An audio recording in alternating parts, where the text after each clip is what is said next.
Hello ವೀಕ್ಷಕರೇ, simply kitchen ಚಾನಲ್ಗೆ ಸ್ವಾಗತ. ಇವತ್ತು ನಾನು ಡಿಫ್ರೆಂಟಾಗಿ ಇನ್ಸ್ಟೆಂಟಾಗಿ ಸೀಬೆಕಾಯಿಂದ ಪಿಕಲ್ ಹೇಗೆ ಮಾಡೋದು ಅಂತ ತೋರಿಸ್ತೀನಿ. ಚಟ್ಪಟ ಅಂತ ತುಂಬ ಚೆನ್ನಾಗಿರುತ್ತೆ.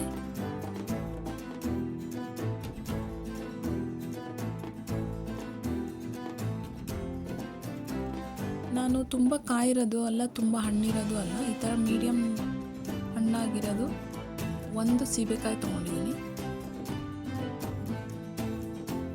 ಇಂಗ್ಲೀಷ್ನಲ್ಲಿ ಇದನ್ನು ಗೋವಾ ಫ್ರೂಟ್ ಅಂತ ಕರೀತಾರೆ. 1/4 ಸ್ಪೂನ್ ಅಷ್ಟು ರೆಡ್ ಚಿಲ್ಲಿ ಪೌಡರ್ ಹಾಕ್ತಿದ್ದೀನಿ.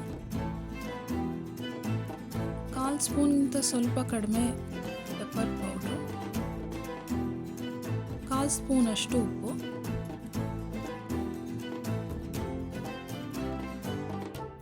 ಇದಕ್ಕೆ ಒಂದು ಒಗ್ಗರಣೆ ಹಾಕೊಬೇಕು.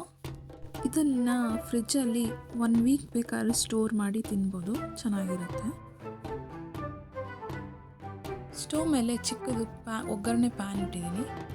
ಪ್ಯಾನ್ ಬಿಸಿ ಆದಮೇಲೆ 1 ಸ್ಪೂನಷ್ಟು ಎಣ್ಣೆ ಹಾಕಿ 1/4 ಸ್ಪೂನಷ್ಟು ಸಾಸಿವೆ ಹಾಕ್ತಿದ್ದೀನಿ.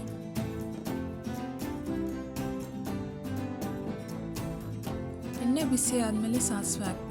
ಸಾಸಿವೆ ಸಿಡಿಬೇಕು. ಅದಾದಮೇಲೆ ಸ್ಟವ್ ಆಫ್ ಮಾಡ್ಕೊಬೇಕು. ಇದಕ್ಕೆ ಒಗ್ಗರಣೆನೇ ಮೇಯ್ನು.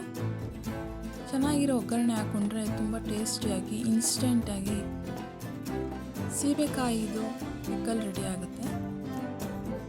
ಇದನ್ನು ಈ ಥರನೇ ಮಿಕ್ಸ್ ಮಾಡ್ಕೊಬೇಕು.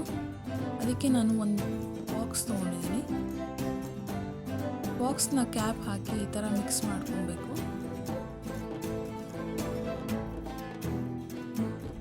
ಈಗ ಇನ್ಸ್ಟೆಂಟಾಗಿ ಸೀಬೆಕಾಯಿ ಪಿಕಲ್ ರೆಡಿಯಾಗಿದೆ. ನೀವು ಒಂದ್ಸರಿ ಟ್ರೈ ಮಾಡಿ, ಟೇಸ್ಟ್ ನಿಮಗೂ ತುಂಬ ಇಷ್ಟ ಆಗುತ್ತೆ. ಟೇಸ್ಟ್ ಚೆನ್ನಾಗಿದೆ ಅಂದರೆ ಲೈಕ್ ಮಾಡಿ, ಸಬ್ಸ್ಕ್ರೈಬ್ ಮಾಡಿ. Thank you for watching.